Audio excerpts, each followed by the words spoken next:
Long ago, in the land of Uz, there lived a man named Job.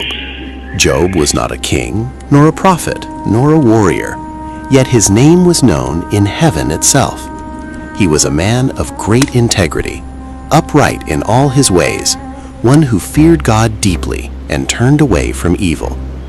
Job loved righteousness, hated injustice, and honored God not only with his words, but with his daily life. Job was exceedingly blessed. He had 7 sons and 3 daughters, children who filled his home with laughter, music, and life. His fields were vast, his livestock beyond counting. Thousands of sheep, camels, oxen, and donkeys grazed on his land.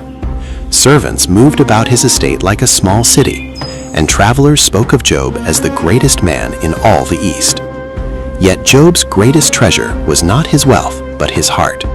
Each morning he rose early to pray. After every feast his children held, Job offered sacrifices on their behalf, saying, "Perhaps my children have sinned in their hearts." His devotion was quiet, steady, and sincere. One day, far beyond human sight, the heavens gathered before the throne of God. Angels stood in reverent order as the sons of God presented themselves before the Lord. Among them came Satan, the accuser, roaming the earth, searching for weakness in mankind. The Lord spoke, his voice steady and full of authority. "Have you considered my servant Job? There is no one like him on the earth, a blameless and upright man, one who fears God and shuns evil."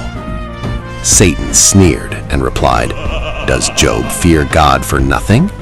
Have you not placed a hedge of protection around him and all that he has?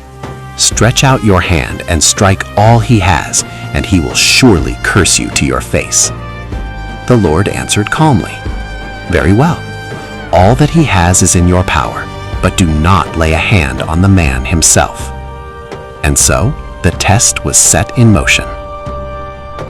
If you enjoyed watching, don't forget to like and subscribe to the channel. On a single dreadful day, calamity fell upon Job like a storm without warning. A messenger came running, breathless with fear. The oxen were plowing and the donkeys grazing when raiders attacked. They stole everything and killed the servants. Before he could finish, another arrived. Fire fell from the sky and burned up the sheep and the servants.